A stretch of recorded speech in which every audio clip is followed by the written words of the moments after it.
YouTube, what is good? It is your boy Flex, and put your muscles up, because we back with another video. So in today's video, man, we're going to be reacting to Unilad's London Gangster, The Killing That Haunted.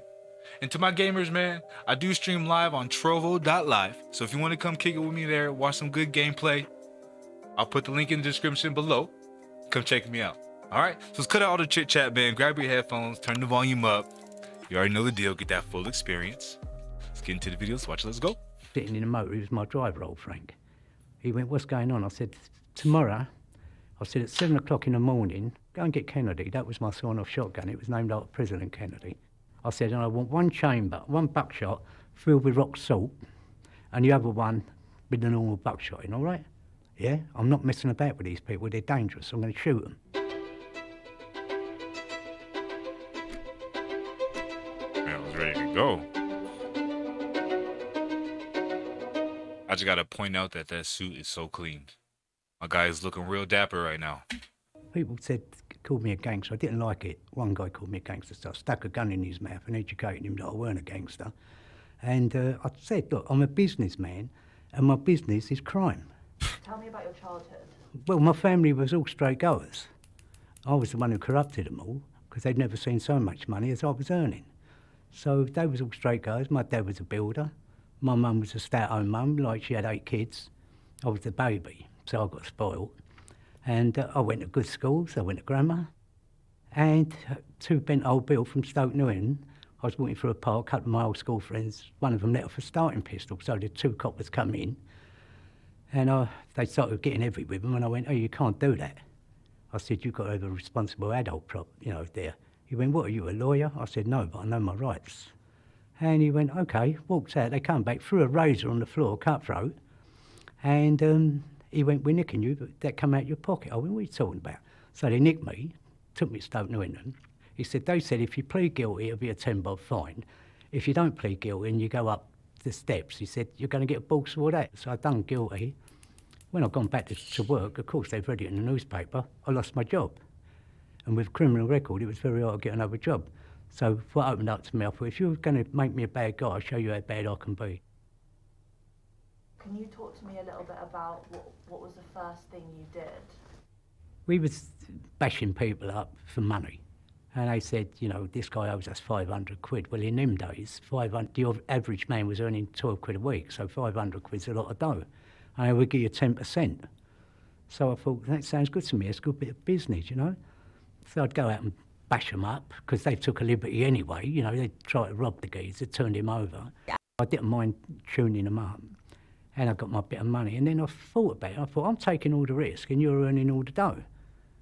And I don't need you. I now know how it works. They educated me, worst thing they've done. Someone said to me, you know, do you want to come on an armed robbery? I went, yeah, all right. I'm only sort of like 16, 17, and I had the gun, and we held up a post office van, and it had nothing in it. They told me it was, so I made a right mug of myself. I don't mind admitting it, you know, I really messed it up. And we went up the Old Bailey, and I got a senior detention centre for 6 months. Very brutal places in them days, you know, it would be done there for child abuse, you know.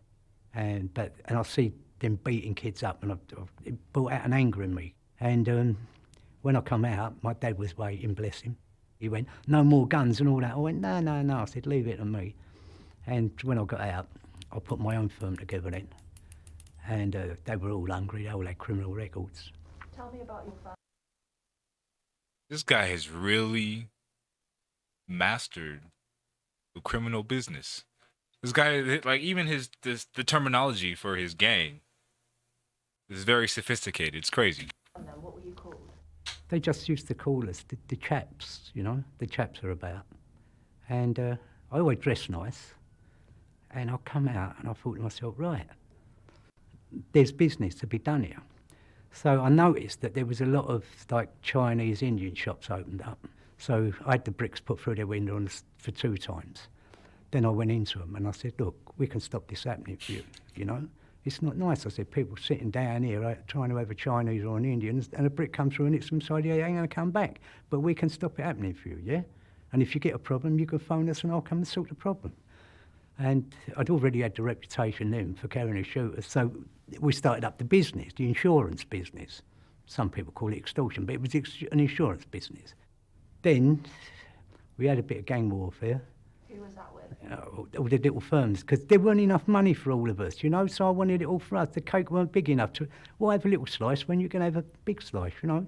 It was just business sense. I didn't hate them, I didn't dislike them, you know, good luck to them, but don't step on my toes, you know, because I want it all. What would happen if they kind of came onto your territory? Well, they did, and I fired guns at them, and then they realised not to mess with me. So it was cool, but it got to bad, really bad stage. You know, I got done for a bank robbery. I got not guilty on that, but then I think the police targeted me.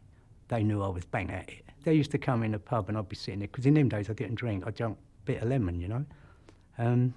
And they used to walk in and go, "Hello, Mr. Cummings." So I used to go, "Hello," because, you know, being polite.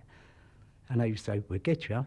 We're watching you. We're going to get you. We're going to put you away for 30 years." Because this was about the time that the Crays and the Richardsons was going away for 30 years, and like train robbers. So they're talking big numbers now, where before you used to get 5 or 6, you know, but now you're talking double figures, which is a serious bit of work, you know. It got to a stage where it became ridiculous. Like if someone got cut or shot, it was Bobby Cummings, that firm done it. If they caught a cold, it would be me who give it to them. If there was a car accident, I arranged it. You know, it got really ridiculous. Kind of made you graduate from the kind of racketeering and that stuff to more of the violent crime? Well, the thing is, I mean, we was coming up against violent people. There was other gangs, you know, who wanted what we got.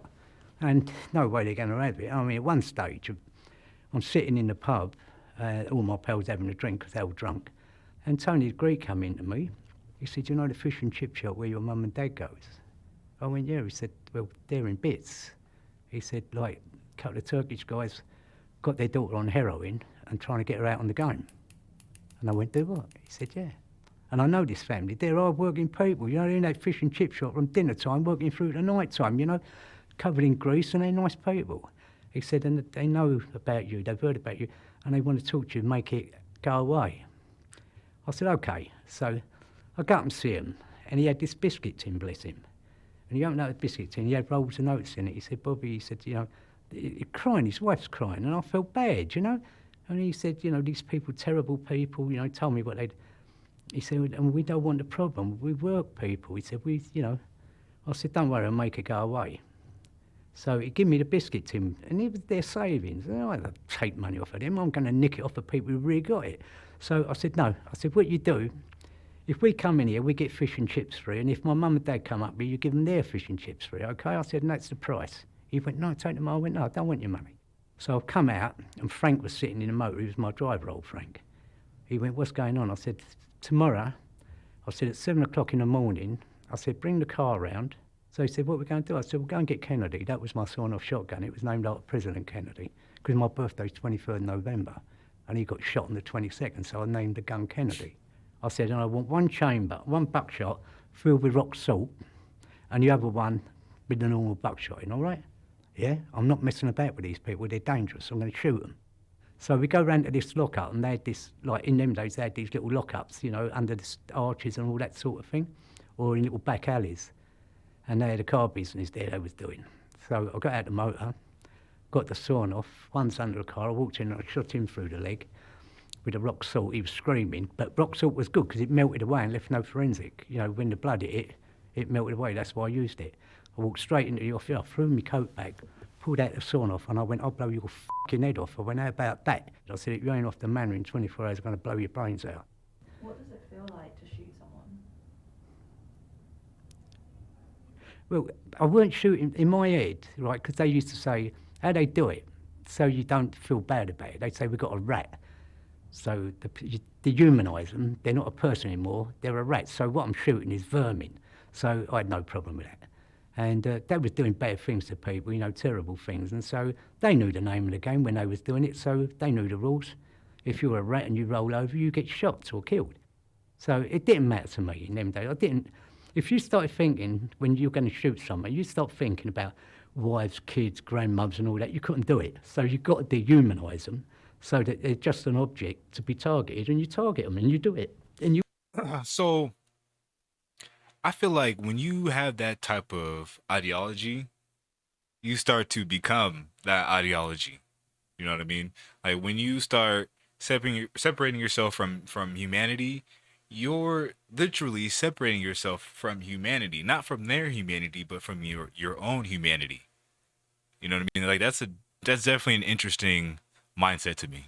You watch them because you don't want to be talking to one of their pals if you're going to shoot them in case it went back to them and they'd be on guard and it'd be harder to do. So you'd have to stalk them for a little while, know their whereabouts, what they're doing, where they go, who they talk with, you know. And then you'd find a place, you isolate them and you shoot them then. It's like anything, whether you're shooting them, cutting them. Once you've done one, half a dozen ain't too many. Because if you live with that, you become hardened. And that's why it's very hard for you to show love and emotion, that sort of thing, because you've got to bring the shutters down. Because if you don't, you'd go insane. Or you put one in your own mouth, you know?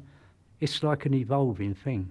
You go from one step to the next step and it gets more violent, more aggression.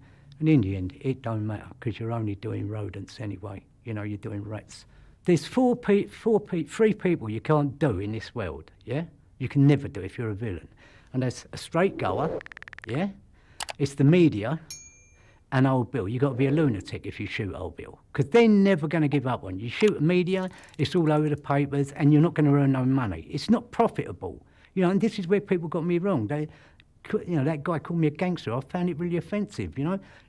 To me, everything was business. It didn't matter whether I liked you or didn't like you. If someone said to me, there's X amount of pounds, we're in on shot in the leg, I'm going to look at it and think, right, if I shoot him, I get caught, I'm going to do this much jail. If I'm clever and I don't get caught, that's my money if I shoot him. So it's not as glamorous as people think. You're watching people around you. You're totally paranoid because you don't know if someone's going to pick up the phone and grass you up to the Old Bill. So you're watching your own type of people. You're watching the lunatic who thinks, well, if I shoot him, I'll get a good reputation. Okay, so the Old Bill is the police, right? I was thinking Old Bill was just like, you know what I mean, like Old Bill down the street. You know what I'm saying? Like you don't shoot Old Bill. I think I got it now. And so you're in the crowd, you're the celebrity in the crowd, but you're the loneliest person in the world because you don't know who the enemy is around you. You're always watching, and it's not a nice place to be. You were sentenced to manslaughter. Do you want to talk to us a little bit about what happened there? That was a bad one. You know, that's the only thing I've got on my conscience that I have to live with. That is the hardest thing I have to live with. Someone choked on a gag on a bit of work, you know, and they choked on their vomit. And do you want to explain what that is? It's a bad place for me, you know. Like we've done 100 times. You tie them up, you gag them, yeah? You go, the police come, untie them, boom. You make sure you've got your smother on so no one knows who you are. You know, I used to wear a crash helmet, blacked out visor, and so no one knows who you are. If I could undo that one, just that one, that would be the only thing in my life I would undo. It should never have happened, you know? If I'd have shot them or something like that, yeah, but, you know, on a gag and they choke on their vomit, I mean, it wasn't a nice thing, and I have to live with that, you know? And even to this day, I have to live with that. I've done an innocent, and you don't do that in my world. You don't do innocence.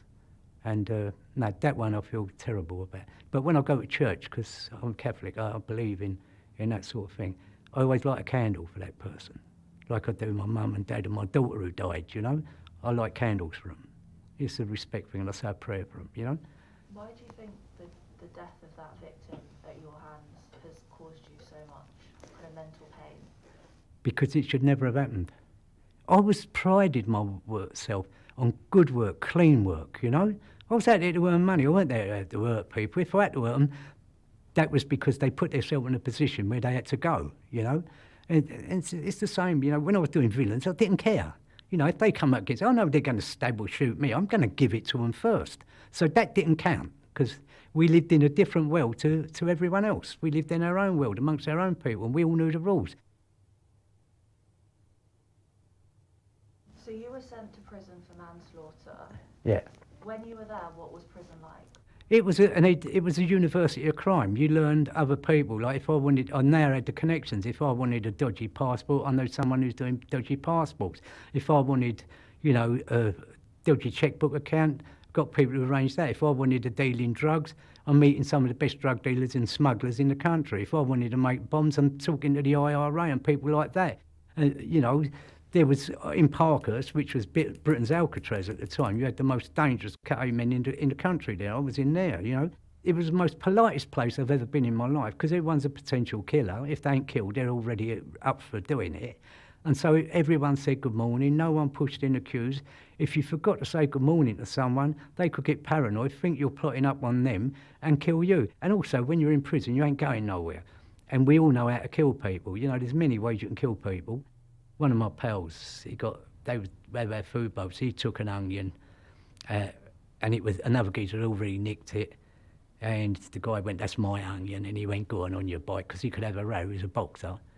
And the guy stabbed him through the heart with a butcher's boning knife and killed him, so he died over an onion. You didn't serve your sentence in KA prisons, you survived KA prisons, you know? It sounded just as violent as the streets. No. Prison was worse than the streets. In the streets, you could have a punch up, a carve up. In there, you're going to get killed. What was life like then when you left prison? It was easing up a bit. Well, they shut Parkhurst down in the end, and so the KA prisoners there and the violent, extremely violent, organised crime units was all moved to like Belmarsh, Long Lartin, places like that. Was it hard saying goodbye to your criminal past and going straight? Well, my wife had my daughter, was pregnant with my daughter, and I made a rule that my daughter would never sit on the other side of a prison table. I'd never let her experience prison. I lived a quiet life, you know. I didn't go back to London. I went to live in Kent, you know. And I saw the beauty of things. When you're locked up, like you go out, you walk through a park, you're on your way to work, you're walking through a park, you don't see what's happening in that park. But to me, I'd stop, I'd look at squirrels, I'd look at trees. I used to sometimes do really weird things like take my shoes and socks off and actually walk on damp grass, you know, just to feel what, because I didn't have them experiences. I was in concrete tomb, I was buried alive in a concrete tomb for years. I look at it now and I think to myself, I've got such a beautiful life now, you know, I've got peace, you know. Now I've got a sweet life, and all the people in, you know, in the village where I go, they all know me. I get on well with them. I'm very polite, and you know, if some of the old girls, I'm in the shop and they can't afford, you know, the bread, or they can't afford this, I go, I'll put it on my account and I pay. And it's that little bits of kindness, not throwing here, here's 20 grand. It's like, go on, I'll do that bit of shopping for you. But that word goes around that village and they go, no, he's a nice guy. So I'm known as a nice guy, and I like that. Even the little kids go, oh, hey, Bobby, hello, Bobby. I go, all right, how's it going? You being a good boy? Yeah, well, no. And off they go. But then I've really got into the education. I was going to schools, de-glamorise crime. I go into prisons and talk to prisoners and de-glamorise. I say, this is what's going to happen to you. And I can get away with that because they know I'm doing it, I'm talking from experience because I've done it. And you don't get any worse than killing people, you know, so people take you very serious. They don't want to upset you anyway because they don't know if you still do it on them. Would you have ever thought back in the day when you were committing those crimes that you would be kneeling in front of the Queen collecting an OBE? No, that never entered my head. I did what I did because I believed in what I was doing. I didn't want another kid having the life I have. I'd like them to have the life I got now. It's very nice, thank you. So I had this letter and it said, you know, one Buckingham Palace, one that you've been honoured with on the Queen's Honour list, New Year's Honours list, and we want to give you the OBE, and you have to accept it because, you know, will you accept it? And I phoned them up. I thought it was one of my pals made a moody letter up and having a laugh. So we phoned them up and they went, no, this is serious. Will you accept it? Well, I'm a total royalist, so of course I'm going to accept it. I said, of course. I go there and you go through this side entrance. And as I'm walking up to the front of Buckingham, well, I pulled up in the car, as we get out of the car, Buckingham Palace, I'm looking at Buckingham Palace, and my head flicked back to when I was a kid, and my dad used to go and take me to watch changing the guards and that. And he said to me one day, he said, see them people there? I went, yeah, he went, they're the toffs, right? He said, when you're going through that door, that's when you know you made it. And that day I walked through that door, I thought, I wish he was alive now to see me walk through the door, because all they see me was as a villain. They didn't see me as a straight girl because they would died. And I'm standing, but I'll tell you what, I don't fear no one. I don't fear nothing, I don't fear no one. But I stood in front of her and it was a really weird feeling. It's like your mum standing there, you've been a naughty boy, you know. What did she say to you? She said to me, "You've got a very," because everyone asked me that, what did she say? And she said, "I must say, I've never met someone like you. You've got a very colourful background." Well, I thought that was the poshest words of someone saying to me, "Cool, you've got a lot of form," you know what I mean? You bang at it. Getting your OBE must have been a really proud moment. What advice would you give to your younger self? Forget religion, forget colour, forget sex. Boils down to, in life, two things. Are you a good person or a bad person? That's all it boils down to. Do you ever miss the old life? So I had to go through hell, right, to appreciate heaven. And that's what it is. You have to see ugliness to appreciate beauty. You have to witness hatred and venom to appreciate love and kindness. Wow. That's powerful. I actually thought he was gonna walk off. Hey, we know about you, my guy. It's my guy. It's always so interesting to see what people go through and what they can make of it. You know what I mean? Because anything can happen in your life, you know, and it's not about the moment, it's about how you can survive it or how you can come out at the end a better person, you know. And time again has been proven to us that it's always possible, you know. No matter what you've done in your past, you can always become a better person in the future. You know what I mean? And that's a powerful message. Definitely a powerful message. And it's crazy to see the two sides of the spectrum. If you've seen the last Unilad video of the longest sniper kill, you know, he's, you know, a military, you know, a military man, and then you got this criminal. You know, both have done the ultimate heinous act of humanity, you know, taking a life. But it's like one was doing it for this reason, one was doing it for this reason, but these are the effects that act can have on you. It's very interesting, very interesting. So you guys know what to do, man. You guys give the video a thumbs up, post in the comments down below, and smash that big red button. Until next time, man, you guys put your muscles up. I'm out of here. Peace.